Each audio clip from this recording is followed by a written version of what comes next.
Olá, boa noite. Bem-vindos a mais um 3 graus de crequice. André Oliveira, Pedro Moura. Espero que estejam todos bem. Estamos a fazer aquele cumprimento dos mimos. Não, é uma dança TikTok, mini TikTok. Exato. Vou começar por perguntar ao público, não é a vocês, se lembram de um sketch da Hermann Enciclopédia, em que, porque isto vai fazer sentido, em que havia uma personagem do Joaquim Monchique que estava num jornal e estava a dizer o título de uma notícia. Eu já não me lembro o título. E toda a gente disse, epá, esse título é brutal, é fantástico. E ele disse, sim, agora só me falta a notícia para escrever. Já arranjei um título espetacular, só tenho que arranjar o artigo. Isto para explicar um bocado o processo de escolha do que aconteceu aqui. O programa roubou-me bastante tempo e já começa a ser difícil para mim escolher os temas. Então o que eu disse foi, epá, há um livro que eu quero ler, vou ler e depois desenrasco um tema, não é? A partir daí vou ter que fazer isso. E o livro escolhido foi o Prince of Cats, do Ronald Wyberly, que foi publicado em 2012 pela Vertigo, mas depois foi republicado outra vez pela Image em 2016, devem ter adquirido os direitos. A Vertigo se calhar já não tinha interesse. Eu, na altura, eu já queria ler este livro há bastante tempo, porque o Prince of Cats é uma... e o tema, não é? O tema são, portanto, reinterpretações, pegarem histórias clássicas e dar-lhes uma nova luz ou fazer uma mudança dessa luz para uma parte específica da história ou para outras personagens da história.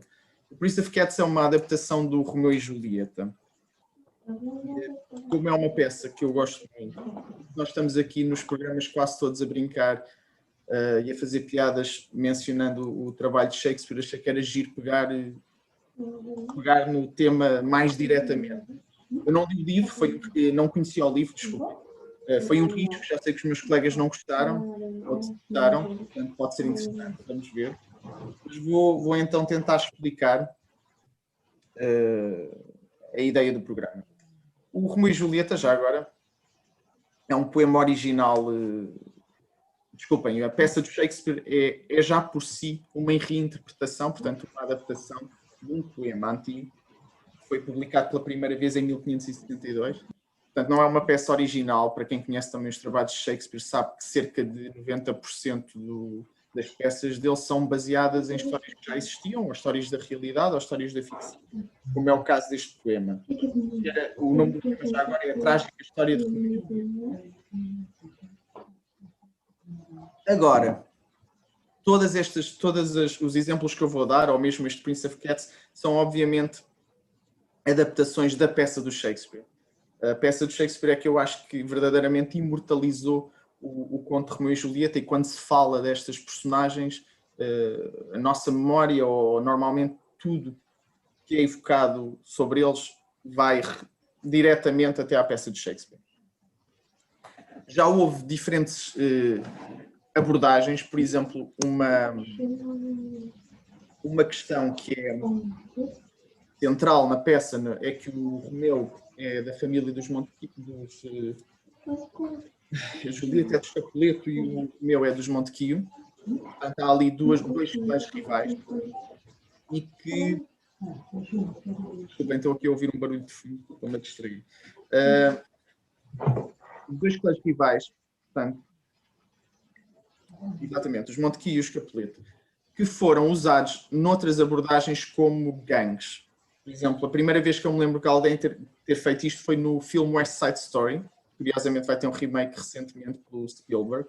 O West Side Story, não sendo talvez não podendo ser chamado se calhar de um remake do Romeu e Julieta, aquilo é claramente uma reinterpretação da história do Shakespeare. Que pega nesses clãs e transforma-os em gangues rivais.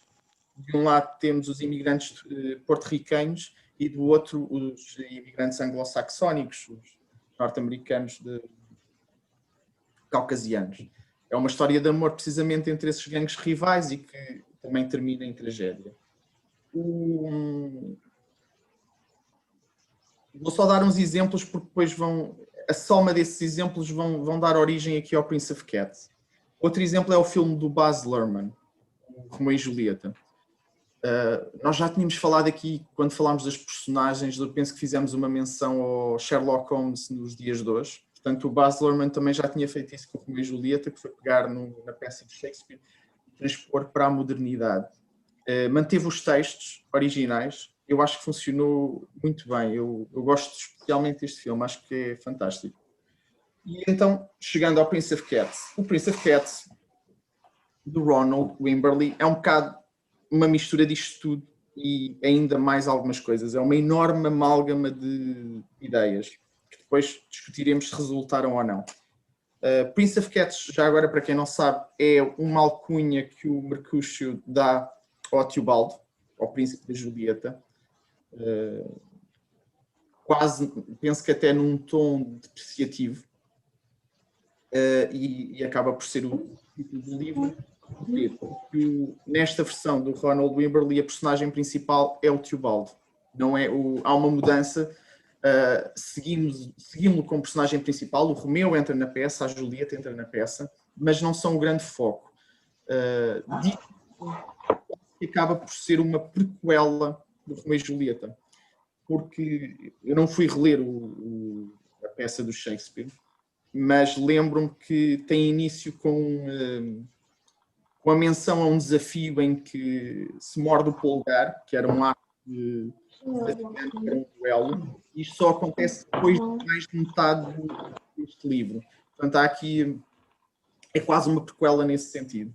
Mas, como é óbvio, há muita coisa que passa, que vai sendo mencionada em curtos episódios, que nós vamos reconhecendo da peça, juntamente com outras alterações que dão outro contexto. Por exemplo, a personagem da Rosalinda não aparece nunca no original, é só mencionada uma rapariga que quebrou o coração do Romeu no início da peça. Aqui chega a ser a namorada do Teobaldo, e então há aqui é interessante essa adição. Mas pronto, o Ron Wimberly, o que ele fez... Desculpa.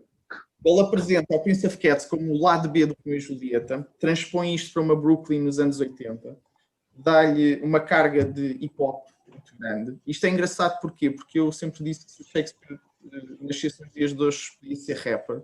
Portanto, aquele discurso, os versos dele realmente... Há aqui qualquer coisa que eu também faço uma ligação ao hip-hop, portanto achei isso engraçado. Bem, estou a ver toda a gente nos centros de estudos anglísticos a explodirem. Mas seria, no teu entender, gangster rapper ou apenas aquele rapper mais... Eu não pensei assim tão a fundo nisso, para ser sincero. Ok. Mas pronto, além do... Mumble rap. Não. Mumble rapper. Sim, sem dúvida. Esse não. Julia.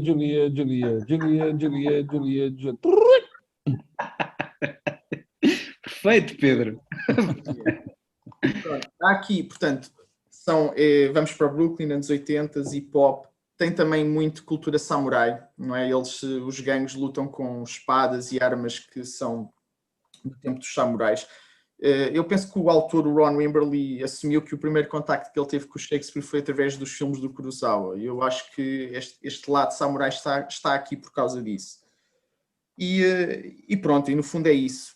Mais graffiti, tudo cheio de várias referências. Eu não sei se repararam nos grafitis que aparece o nome do Sam, lá, pelo menos em 2 vinhetas, que é uma referência ao Jean-Michel Basquiat, aqui fugindo um bocadinho ao Shakespeare, mas lembro-me disso.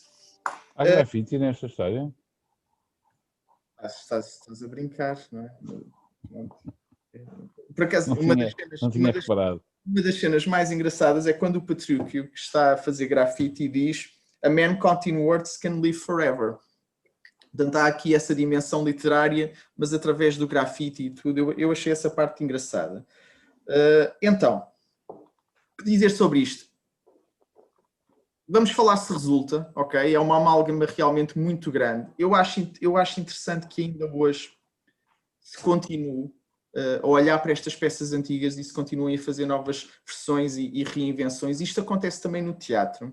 Há cerca de 2 anos, acho eu. Isto agora com o Covid, a minha memória das últimas peças que eu fui ver parece que foi há pouco tempo, mas já foi há imenso. Houve no Dona Maria II, houve uma peça do Romeu e Julieta, encenada pelo John Romão, que fazia também uma abordagem como eu nunca tinha visto a peça. Eu pessoalmente não fui fã, não acho que funcionou, A peça inteira era com os personagens imóveis, sempre na mesma posição. Eu lembro-me de quando o pano abriu eu dizer, espetacular, mas depois à medida que me apercebi que elas nunca iam sair dali, achei que não funcionou. A ideia era salientar muito a velocidade da peça, mas, por exemplo, para mim não resultou. Mas o que eu queria dizer é gabo a ousadia e a tentativa em realmente olhar para estas coisas, porque prova que a história nos continua a fascinar e nós próprios queremos também, numa parte de nós, escrever qualquer coisa, transmitir qualquer coisa a partir disso. Dito isto, e passando para o ponto de vista do Teobaldo, no Prince of Cats, o que é que eu queria dizer? Acho que o mais interessante é talvez o esforço do autor em tentar escrever aquilo em verso também. Eu não sei se é pentâmetro iâmbico, talvez o Pedro saiba, tenha reparado. Também, como disse, não reli a peça do Shakespeare, porque ao longo da escrita eu acho que me fui lembrando, e eu acho que ele deve usar, alterando algumas palavras para adaptar ou modernizar a esta linguagem mais gangster dos anos 80, mas penso que há frases que são do livro, alteradas, mas que são do livro, e esse achei que foi o maior esforço. Em termos de pranchas é dinâmico, talvez evoque um bocadinho o mangá, não tenho tanta certeza, mas não acho que funcione por sempre a história, acho que realmente tem pontos mais fracos. Mas gabe-lhe ousadia. Tem aquela descrição do Flácio, quando as miúdas, as colegas da Julieta, estão na casa de banho, que é obviamente uma clara homenagem ao João César Monteiro, a descrever um Flácio no vai e vem, ou então não. Mas o Flácio, desculpa, já não lembro, é dos Montéquios ou é dos Capuletos? Sim, exato. Demorei. Era o Flácio, o Tibúrcio e o Petrarca, exato. Já tiveste graça. Mas pronto, era isto. Força. André, porque gosta de ser o último. Não, eu sou o último, hoje sou o último. Não é.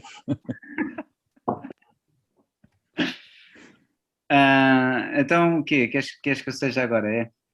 Bem, eu mais uma vez, isto começa a ser recorrente, encontro-me doente e, portanto, tenho o nariz a escorrer e peço a vossa compreensão. Mas também, de qualquer maneira, começámos o programa com uma referência a Joaquim Monchique, portanto, a partir de agora é sempre a subir. Eu posso estar aqui a jorrar no nariz, que é sempre a subir. Este programa é uma santíssima trindade das preferências do Gabriel, portanto, temos Shakespeare, não é? Drinking Game, temos hip hop, que eu sei que ele gosta bastante, e temos membros decepados e sangue. Portanto, também uma clara referência àquela desilusão recente com o filme Mortal Kombat. Eu pronto, tenho sempre a dizer que isto é completamente irrelevante, mas de facto não fiquei grande fã do livro por várias razões. Acho que o livro tem boas coisas, para já tem uma coisa interessante que é neste universo da reinterpretação, não se limita a contar a mesma história, ou pelo menos a ter aqueles pontos centrais que nós já esperávamos ver, sabendo de antemão que era uma reinterpretação do Romeu e Julieta. O facto de ele pegar noutras personagens e inventar um bocadinho à volta disso parece-me interessante. Tudo aquilo que vocês disseram do tal lado B e tudo mais parece-me mais estimulante de ver. Achei a parte da rima e da maneira deles falarem, não entendo sequer qual é que é. Eu, enquanto leitor, penso que é um meio caminho que não percebo qual é que é a finalidade. Por um lado, há ali uma ligação ao texto original, ok, que percebe-se o facto de haver quase uma reinterpretação daquele texto antigo, mas à luz dos dias. Mas torna a leitura mais complicada e depois é um facto que depois não bate com aquilo que estamos a ver. Enfim, enquanto leitor achei que era um artifício que podia ter ficado por ali, quer dizer, podia ter sido uma coisa um bocadinho mais escorreita e acho que a leitura ganhava com isso. De qualquer forma, os desenhos estão incríveis. Também acho que gostava de ver, há outras histórias do Shakespeare que eu achava que se calhar poderia, eu não sei se ele fez mais coisas deste género, ou se há Acho que até poderia ser interessante, podia ser uma série, uma trilogia interessante, ele pegar noutras histórias, noutras peças de Shakespeare e adaptar. Não, por isso que não fez mais nada relacionado.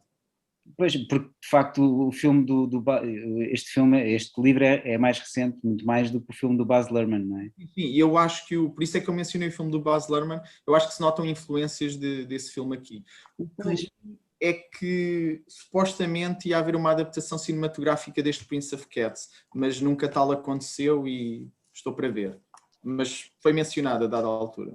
Porque a ideia que eu tenho, quando comecei a ler o livro e quando me apercebi que de facto isto era uma interpretação da história, é que de certa forma isto já foi feito, quer dizer, bem diferente, não é? No outro universo, de Venice Beach e aquela referência toda, mas já foi feito no sentido em que se pegou naquele universo e se transpôs para um universo mais moderno, com uns gangues e umas coisas. Há alguns pontos em contacto, claro que não há espadas de samurai, nem este universo neon urbano, não sei o quê, mas no fundo é um exercício que de certa forma já foi feito.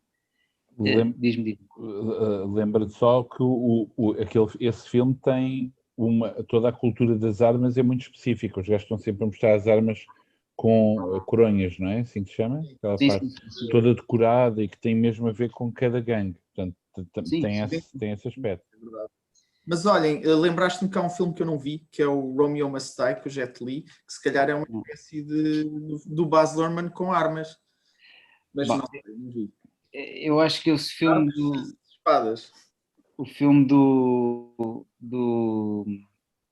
eu nunca vi esse filme do Romeo. Eu também não. Deve ser uma piada, isso não deve ser. Eu acho que o problema do Romeo e Julieta do Baz Luhrmann, eu implico com o Baz Luhrmann, para mim é ser realizado por ele, porque aquilo até tem uma boa ideia e tem coisas boas, só que depois tem a palhaçada. Eu vi. Tem a palhaçada característica do Baz Luhrmann que eu não tenho paciência. Desculpa, André, se tu não aprecias o Strictly Ballroom pelo que ele é, Pois, exato. Get out of here. Get out of here. Enfim, eu não consigo apreciar porque lá está, é aquela componente que eu não aprecio, mas pronto, há muita gente que gosta.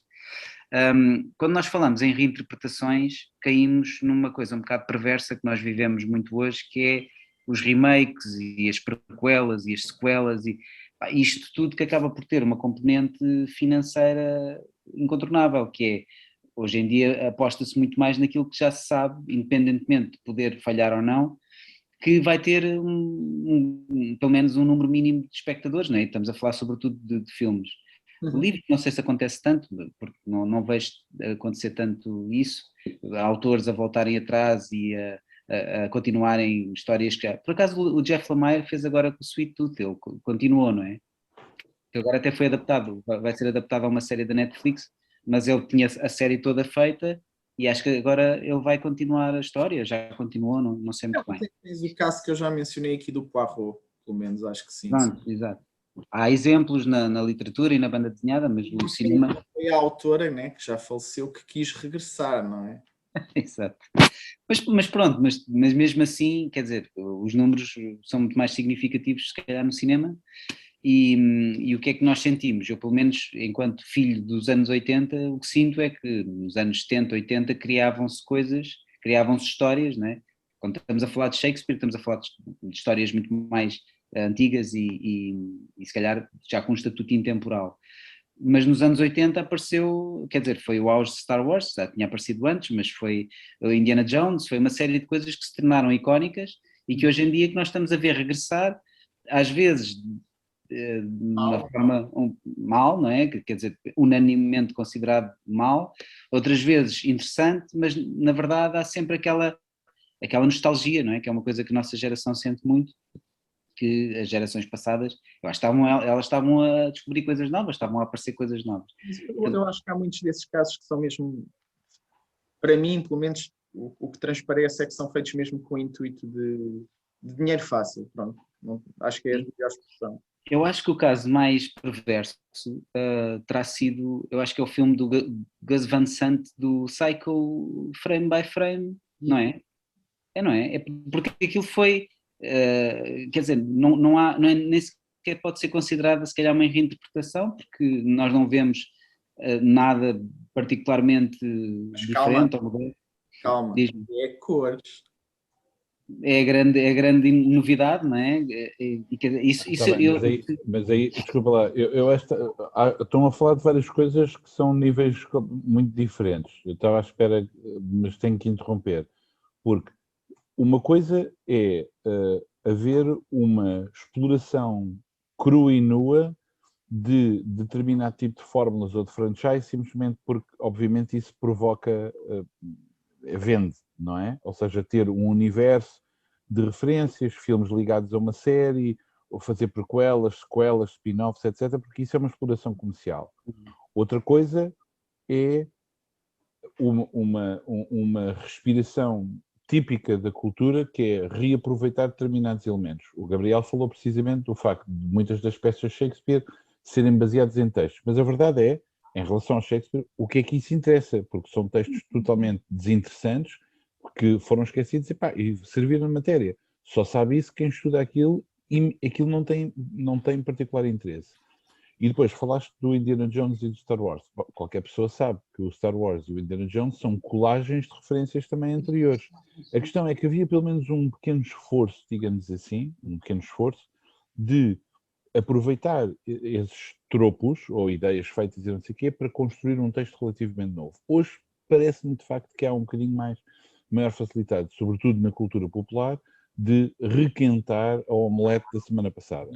Agora, não é o que sucede aqui no Prince of Cats e muito menos nesse exemplo do Gus Van Sant. O Gus Van Sant é um exercício autoral. Claro que podes não gostar, achar que é... Mas é válido, é um exercício válido de fazer. E o Prince of Cats aqui, o que me lembra, sobretudo, é aquilo que há um livrinho que eu aconselharia toda a gente a ler, que é o Porquê Ler os Clássicos, do Italo Calvino, que é um livro feito de pequenos capítulos em que ele dá uma opinião, ou digamos uma razão para ler os clássicos e logo a seguir a sua contrária. Ou seja, ele diz, os clássicos são intemporais, os clássicos são do seu tempo, os clássicos são universais, os clássicos são muito específicos, os clássicos são textos fechados, os clássicos são textos abertos. E não há contradição nenhuma. É exatamente isso um clássico. O clássico é uma coisa elástica que permite precisamente essas ligações. Ora, eu não sendo, ou não tendo sido particularmente, eu já tinha lido este livro quando saiu, mas com alguma distração.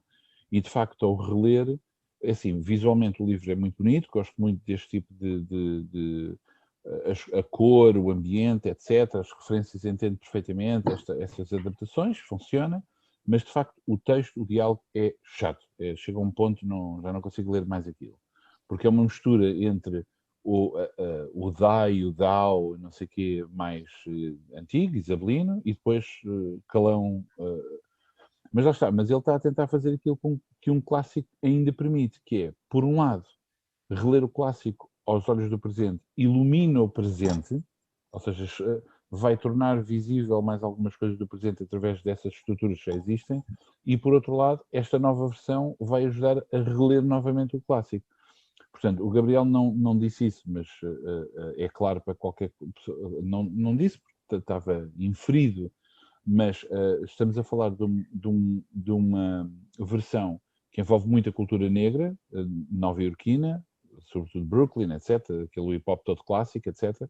Portanto, essas questões raciais, etc., são muito importantes nesta história. Existe, por exemplo, eu estava-me a lembrar, isto lembra muito, vocês devem conhecer o Ed Piskor. O Ed Piskor é um autor que fez a história do hip-hop, etc., mas esse tipo é branco.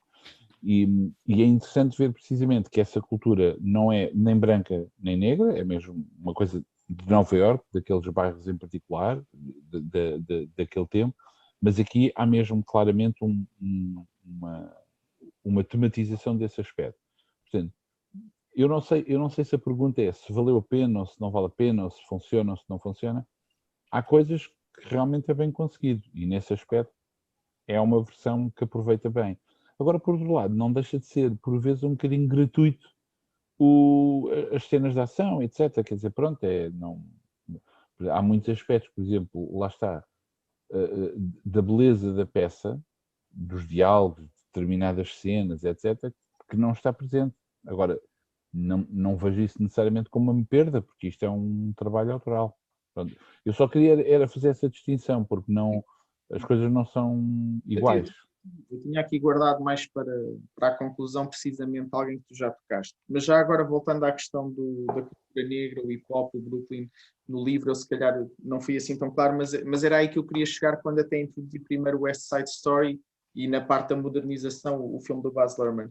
Era a questão das etnias, o Prince of Cats pega nisso também. Mas é verdade que muda para outra cultura.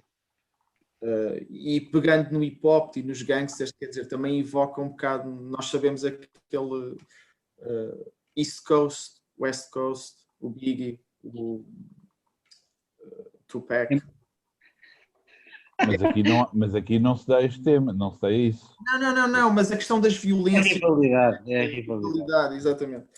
Mas eu só estava a dizer que acho que este universo da reinterpretação é bastante perverso e é dado a grandes perversões. Eu, por acaso, não sei até que ponto é que é válido o exercício do Gus Van Sant, porque, pá, aquilo é... Não sei, até que podemos discutir isso, porque parece-me uma coisa que é feita frame a frame, em que medida é que há ali que as personagens realmente, os atores fazem um esforço para mimetizar o trabalho anterior, não há o autor desta BD, quer dizer, independentemente de nós termos achado chato o registro, ou que tenha funcionado ou não tenha funcionado, realmente houve uma tentativa de criar a partir de uma coisa, uma tentativa acima de tudo de usar o original como inspiração, no sentido em que, por exemplo, há um exemplo que eu acho que também é interessante, que eu ainda não vi os filmes, mas tenho muita curiosidade, que é o Suspiria. É um filme dos anos 70 e houve um remake. Do Houve um próprio filme realizador. Não. É de outro, não é? É outro? Pois é, tens razão. Mas Com é um italiano universo mesmo, não é? diferente. Sim. O primeiro é o de Dario Argento, não é? Tens razão. Disse uma E é um borrada. universo diferente, é uma história que tem pontos de contacto, mas é feito noutro tempo diferente, ou seja, é uma reinterpretação, mas é uma reinterpretação, quer dizer, a correr riscos, porque aborda outro universo, e com um universo bastante diferente, e eu calculo que seja daquilo que vi muito pouco, ainda não vi os dois filmes, mas vi algumas coisas, e pareceu-me realmente muito, muito mais interessante. Só acho que há aqui um grande nível de perversão nestas reinterpretações e nos... Sim, mas acho que o Gus Van Sant não é um bom exemplo, porque estás a ir buscar um exemplo autoral, artístico, que podes não gostar, mas acho que não é nada essa perversão que estás a dizer. Por exemplo, para perversão fala do Rebecca, por exemplo. O Rebecca do Hitchcock agora foi feito numa versão comercial, etc. Esse sim, isso é uma versão... E há outros exemplos, de certeza absoluta. Eu agora é que não me estou a lembrar nada porque eu não vejo essas coisas, quer dizer, cheira logo a esturro. Portanto, nem sequer me dou ao trabalho a ver essas coisas. Porque não queres ver o Vince Vaughn a fazer de não quero ver o quê? Não, está a falar do Rebecca. Eu acho que ele está a falar do Rebecca. Eu acho que o do Gus Van Sant... Está a falar do Rebecca. Agora, isso é uma coisa muito específica, não sei, não... Eu gosto do Gus Van Sant, eu acho que é válido. Eu não tenho vontade propriamente de voltar a ver o seu Psycho, para isso vou ver o do Hitchcock, confesso, mas acho que é diferente também. Nesta casa... Não é a mesma coisa, desculpem lá, vocês conhecem um conto do Jorge Luís Borges, que é o Pierre Menard, autor do Quixote? Não. Pronto, se calhar isso é um exemplo curioso. É um daqueles contos do Borges em que o Borges faz a crítica a um livro que não existe e inventa esse livro, não é? Então, basicamente é assim, há um escritor chamado Pierre Menard que resolve reescrever o Quixote palavra por palavra, mas ele não copia, ele simplesmente, se eu me lembro bem, tenta entrar num espírito da coisa em que escreve o Quixote. O que acontece é que ele escreve exatamente, palavra por palavra, exatamente o texto original do Cervantes. Só que o que é que acontece? Há uma coisa curiosa, é que a obra do Pierre Menard, de acordo com a interpretação do Borges, é superior. E porquê? Ele até analisa uma frase e diz, quando Cervantes escreve isto, e depois diz lá a frase, e diz, isto não é mais do que uma metáfora banal e uma informação típica do seu tempo. do tempo de Cervantes, porque falava da rainha, uma coisa qualquer. Enquanto que Pierre Menard estava a recuperar uma imagem perdida na memória. Ou seja, claro, obviamente é uma ironia total, mas lá está. É exatamente pegar no mesmo texto, só que como é dito por um autor diferente, num contexto diferente, a obra é diferente. Portanto, o Gus Van Sant, eu agora não estou munido dos melhores instrumentos para falar nisso, mas não me parece que seja essa a perversão que estás a falar. Ou melhor, faz-me um bocado de confusão que tu queres falar dessa perversão, que é muito válido, mas estás a meter o Gus Van Sant dentro desse saco. Não, mas não o quero meter nesse, não acho que seja uma sede por dinheiro nem nada, não acho que tenha sido isso, eu acho que é um exercício que eu não percebi, e eu vi o filme, se calhar vocês não viram, se calhar. Não, eu vi. Ah, viste. Pronto, não percebi, mas também não, mas sim, não quero pôr tudo dentro do mesmo saco, e quando falei no Indiana Jones e no Star Wars, é claro que aquilo é uma colagem de várias coisas, mas é interessante a roupagem que deu e o facto de ser ali, quer dizer, eu acho que o resultado acabou por ser maior do que a soma das partes e é uma coisa que se tornou acima de tudo icónica. Hoje em dia é mais difícil vermos coisas originais a tornarem-se icónicas, é só isso, porque, quer dizer, o que há mais é um prolongamento de coisas anteriores. Eu não sei, mas por exemplo, eu consegui ver na série recente do Mandalorian quase uma inspiração pronto, e partindo já de uma tradição do aproveitamento do trabalho do Kurosawa e do trabalho dos samurais e dos japoneses na trilogia original, eu quase que vejo ali também quase uma inspiração do Lone Wolf and Cub no Mandalorian e haver ali quase uma referência Mandalorian, essa. em termos disso que tu disseste e da mitologia Star Wars, trabalha isso tudo muito bem. Depois o problema é que os episódios têm todos a mesma estrutura. Sim, é um bocado jogo de computador. Mas sim, apesar de tudo, acaba por ver, acaba por ser um terreno pantanoso isto Sabes que acabaste de ofender toda a comunidade de gamers, não é? Que conhecem jogos de computador com estruturas muito boas e histórias boas e tu estás a dizer, isso é jogos... É o mesmo que a malta que diz, isso é tipo BD, isso é tipo banda desenhada. A mim não me incomoda nada, mas é isso, tipo, tu tens objetivos, tens missões e as missões às vezes há outras missões. Já agora dando um reforço à parte dos jogos. Os jogos também têm evoluído ao longo dos tempos. Eu não sou um gamer, não sou um grande conhecedor, mas por exemplo, na parte das histórias, na parte da cinematografia, não é? Se nós formos ver os últimos Mortal Kombat e a parte da animação, já é muito superior, por exemplo, ao filme. É banal. O programa de hoje é o bingo do Gabriel. Shakespeare, Mortal Kombat, como é que é mais? O que é que falamos mais? Que era tipo uma dos teus pontos. Mas deixem-me lá puxar outra vez. Falou-se em Sin City também. Deixem-me puxar outra vez para o Prince of Cats. Eu acho que estes exercícios... Eu vou morder a língua para não dizer nada. Eu acho que estes exercícios são válidos. Acho que, independentemente de termos gostado ou não, eu continuo a achar que é interessante alguém pegar nisto sobre este tipo de perspectiva e tentar criar algo diferente e que até vai abordar outros pontos na história original. Agora, acho também que é importante afastarmos do original. Neste sentido, o Prince of Cats realmente não é a história do Romeu e Julieta, não é. Vai muito mais a fundo na vaidade do Teobaldo e no que isso depois causa e nas suas escolhas, mas é diferente e nesse sentido pode ser menor. Por exemplo, eu acabo o Prince of Cats e não sinto que os temas tenham sido tão relevantes ou importantes para mim como foi quando li o Romeu e Julieta. Por exemplo, o final trágico do Romeu e Julieta é muito importante na conclusão da disputa entre as duas famílias, em que realmente não há nada a ganhar e que tem que morrer alguém para se perceber isso, e alguém importante. E isto hoje em dia continua a ser muito atual e muito importante. Há montes de conflitos que nós temos hoje em dia que não terminam, e alguns só terminam realmente quando morre alguém. E depois a questão do amor rápido, não é? Porque hoje em dia, não percebi o que queres dizer com hoje em dia. Eu perdi-me. Estás a falar do quê? Estou a falar que muitas vezes é preciso morrer alguém para as pessoas despertarem e acalmarem-se. Tem que haver uma casualidade. Mas estás a falar do quê? Desculpa. Estás a falar de histórias? Não, estou a falar de uma forma geral. Por exemplo, uma manifestação. Não tenho nenhum caso concreto, não me estou a lembrar. E às vezes, de repente, as coisas só acalmam porque houve alguém que morreu ou foi gravemente ferido. É verdade, Pedro, é uma evidência. Porque não contestes, é verdade. Se vês numa manifestação, morre alguém, não, quer dizer, estás a implicar. What the fuck is he talking about? Ele está a falar no enfiamento da história, mas é verdade. Bem, Ok, continuando. fine. Não tinha um exemplo preparado, Pedro, mas Não, lá, tu dás dizer, acontece muitas vezes e não me dás um exemplo, há aí qualquer coisa que não bate certo, mas ok, fine. pronto. Obrigado, André, por teres percebido.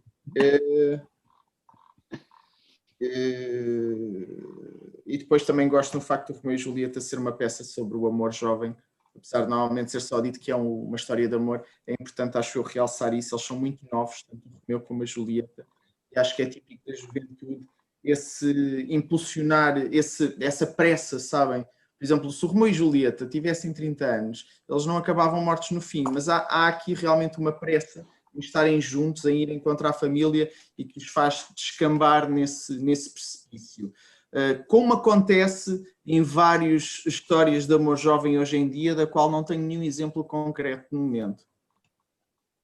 Mas isso também dizer adolescentes, quer dizer, eles são adolescentes, mas naquela história, naquele tempo, não é o mesmo que os adolescentes de hoje, não é? O papel da adolescência não é igual ao de hoje. É fácil um gajo fazer chocar e dizer, porque eles têm 14, 15 anos. Está bem, mas 14, 15 anos naquele tempo histórico não tem nada a ver com ter 14, 15 anos nas sociedades de hoje em dia, não é? Sim, não é a mesma coisa. Também na peça chega a casar. Mas gostei também muito dessa nos tempos de hoje em dia e sem exemplo. Ok, está-se bem, é ótimo. É ótimo. Vá, pá, ataca com força, Gabriel. Não o deixe ganhar. Vá. Não é ganhar, meu. Mas se um gajo diz que uma coisa funciona, hoje em dia funciona de uma determinada maneira, é bom bringing receipts, não é? Portanto, eu só acho que essas generalizações não se aguentam. E agora vou-vos deixar com uma pergunta que é perversa, que é, até que ponto é que hoje em dia as histórias não são todas interpretações e reinterpretações, porque já foi tudo criado. Tipo, qualquer história que nós leiamos... Sim, mas isso é daquelas botadas completamente desnecessárias, porque quanto mais uma pessoa se aperceber da criação humana, é óbvio que as variações estão sempre a ocorrer, não é? Quando é que foi a última vez que vocês ficaram verdadeiramente surpreendidos ao ver ao ler um livro ou a ver um filme? Ou terem contacto com uma história? Pensaram, isto é mesmo novo. Eu não vi fascinado, eu não percebo o que é essa coisa isto é mesmo novo, o que é isso do novo? Eu peço desculpa, mas é mesmo... chateia-me um bocadinho essa maneira de ver as coisas. Porque para já reduz tudo à intriga, não é? Reduz a coisa à intriga e não à linguagem ou não, inclui isso tudo. Não, eu incluo isso tudo. Às vezes não precisa de ser a narrativa ou não precisa de ser a intriga. Às vezes penso, olha, esta personagem tem aqui uma dimensão que eu nunca tinha visto. Olha, pode ser um pormenor. Já agora, André, eu também não penso muito, não ando a ler ou a ver as coisas e a pensar se é algo novo. Não tenho muito isso em atenção, mas lembraste-me agora, estou a ler e pela primeira vez o Machado de Assis e realmente é um escritor que eu estou a adorar. Acho que é cheio de bonitas referências como a Shakespeare, por exemplo, mas vi uma coisa que nunca tinha visto antes. Não acho que isso seja o mais importante, atenção, por nunca ter visto antes, não quero valorizar por isso. Acho que ele escreve muito bem, com muito humor, muito, muito interessante, mas onde é que está? Eu nunca tinha visto uma cena de amor, de sexo, a ser feita assim. Percebes? Eu nunca tinha visto isto. Portanto, nesse sentido, eu acho que, tudo bem que o autor é contemporâneo do Eça de Queiroz, não é alguém de agora, mas foi o exemplo que me lembrei pensando e tentando ir buscar coisas novas. Porque se eu tiver tempo, consigo arranjar exemplos. Às vezes uma pessoa está aqui direto, fala assim por alto e não tem exemplos preparados, porque é um discurso, não é? Que às vezes vai fluindo em conversa. Claro, quando eu digo coisas novas, são novas para nós, tipo, mas termos aquele momento, eu não percebo porque é que esta pergunta é tão estúpida, mas é aquele momento de realização de, epá, que fixe. Olha, por exemplo, estás a dizer assim, o que é novo para nós? Claro, se um gajo nunca leu, sei lá, a Epopeia de Gilgamesh, é óbvio que ao lê-la vai ficar surpreendido porque nunca Sim, leu. mas não é Mas, preciso ser uma mas não é coisa nova. novo, não é inovador. Ou seja, Claro, quanto mais tu estás na modernidade, mais problemas terás, porque obviamente uma pessoa pode estar sempre à procura de efeitos, sei lá, olhando para a literatura do século XX, tens uma série de escritores, sei lá, eu gosto, ainda ontem estava a ver uma curta-metragem, por exemplo, baseada no Stig Dagerman, um autor que eu gosto particularmente, ou lembro do Robert Walser. O Robert Walser não tem propriamente intrigas espetaculares, não é? Isto acontece uma coisa! Bem pelo contrário, são coisas até quase neutras em termos de acontecimento. Nesse aspecto, é um tipo que de facto tenta criar narrativas contra todas as fórmulas estabelecidas no século XIX. A esmagadora maioria dos romances que ainda hoje continuam a ser produzidos seguem ainda a estrutura do século XIX. A maior parte das bandas desenhadas segue a estrutura do século XIX, não é? Protagonista, intriga, arco de desenvolvimento, etc. Quer dizer, a esmagadora maioria das pessoas tem uma grande resistência se uma história não tem isso. Sei lá, um exemplo banal. Por isso é que há muitas pessoas que não gostam dos filmes de David Lynch, porque não há um elo causal, e estou a falar de um filme que ainda tem muita coisa bem comportada, não estamos a falar de cinema experimental. Portanto, essa coisa da inovação, etc., é um bocado confusa, porque obviamente que enquanto seres humanos nós temos comportamentos idênticos aos da época de Gilgamesh. A época de Não, mas por Gilgamesh é exemplo, sobre dois amigos, não é? sim, Que mas se unem. não, o que eu estava a dizer é, por exemplo, falas do David Lynch. Há uns anos atrás fui ver o Inland Empire ao cinema. Pá, a dada altura estava com dor física, aquilo estava-me a causar dor física, pá, estava-me a custar ver. Pá, mas houve lá um momento em que, pá, que a Laura Dern, há qualquer coisa com a Laura Dern, ela fica desfigurada, é uma cena assim, fora de contexto. Pá, e eu senti um pavor, tipo uma cena que eu não estava preparado, assim de repente, que eu nunca tinha sentido vendo qualquer tipo de filmes antes. Foi uma coisa que apareceu assim de repente, eu senti-me completamente apavorado e depois passou. Foi um sentimento tão estranho que, pá, eu nunca tinha sentido aquilo. E fiquei a pensar naquilo. E estes momentos, estas pequenas realizações, estes pequenos momentos estranhos, eu sinto falta, eu gosto de os ter. Claro que não, isso não me diz que as histórias são piores ou melhores, nem sequer estou à procura disso, mas estava só a perguntar se qual é que foi a última vez que vocês sentiram uma coisa, olha, não estava à espera disto, ou qualquer coisa, porque aparece sempre, muitas vezes nós estamos a ler um livro, ou estamos a ver uma história ok, este é aquele tipo de histórias, ou este é aquele tipo de personagens. Vamos compartimentando as coisas na cabeça, tal como quando conhecemos uma pessoa, as pessoas parece que fazem parte de lotes. Tipo, vocês de certeza que já conheceram pessoas e pensam, ok, esta pessoa é parecida com outra pessoa. Pelo menos instintivamente eu vou arrumando as personalidades assim. Parece que já as conheço porque já levo embalo de pessoas que conheci no passado. Estou a divagar um bocado, mas é um bocadinho isso, tipo, as coisas vão se enfiando em gavetas, digo eu, não de uma forma tão fechada, mas pronto, mas às vezes há momentos de diferença que clicam aqui que nós não conhecíamos e é giro, acho que são pequenos momentos interessantes. Então posso dizer que ainda foi a semana passada, ou 2 semanas, quando eu li o livro Barking, da Lucy Sullivan, com quem entretanto fiz uma entrevista que está em vídeo, e por exemplo, é um livro que conta um episódio de um problema mental e de uma institucionalização na primeira pessoa. É um livro que não segue muitas das regras, digamos assim, da autobiografia ou da explicação da origem disso. Portanto, aí tens uma estrutura. Agora, eu tenho algum prurido em dizer, isto é uma estrutura nova. Não, porque, sei lá, Não, mas o isso quem Sonho é? a Fúria do Faulkner já tinha feito uma história Claro. conhecida a partir do ponto de vista de uma pessoa com distúrbios mentais. Quer dizer, se um gajo começa a fazer essas associações, é por isso que me faz um bocado de confusão essa coisa de, isto não é novo. Nada é novo, nada é novo, não Sim, é? sim, sim, Mas sim. isso não é essa a questão é, conseguimos tirar algum prazer de um determinado texto de uma outra forma? Isso é o que é o mais importante, não é? Claro. E acho que muitas vezes isso revela sobretudo uma concentração demasiada numa dimensão que não é necessariamente a mais importante. Ou está a intriga, Mas eu não sei. procuro isso, não procuro isso. Acho que a vida seria muito, muito triste se um gajo andasse desenfreado à procura de... Que isso no fundo acaba por ser uma utopia, não é? Nós queremos coisas... e quanto mais se lê e quanto mais se vê coisas, mais... melhor, se calhar temos uma dimensão nova, uma percepção nova, diferente, nova no sentido de termos uma percepção muito mais esclarecida, como essa que estás a dizer, de isto já foi feito, isto não foi feito, uma pessoa achar que sabe tudo. Não, estava só a dizer que acho que é positivo nós, de volta e meia, termos assim, encontrarmos coisas que nos façam pensar de maneira diferente, como isso estás a dizer, não é? Essa estrutura. Estás a ver? Muito bem. Não tenho mais nada a acrescentar. Também não. Tens que fechar, amigo. Fechar, então. Não sei se querem falar de alguma coisa que estejam a ler. Não, eu não. Estou com demasiado trabalho. Ok. Então. Está cada vez pior. Pronto. Então, quem é a próxima pessoa? É o André. Já escolheste alguma coisa? Queres avisar?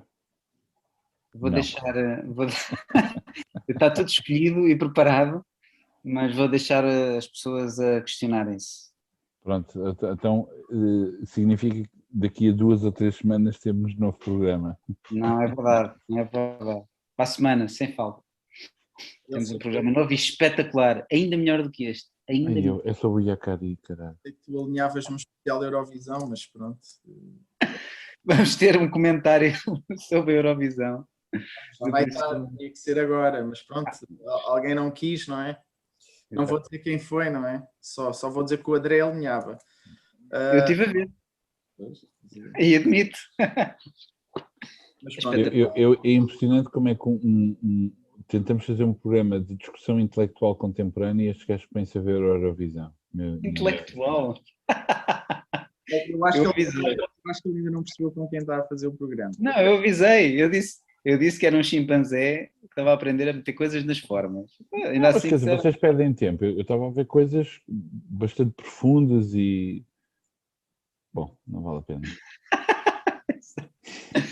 Vá. É óbvio que eu não vou dizer o que é que estava a ver, não é? Obrigado aos que ainda estão aí e aos que se foram embora mais cedo também agradeço, mas não vão ouvir e pronto, até para a semana. Até para a semana.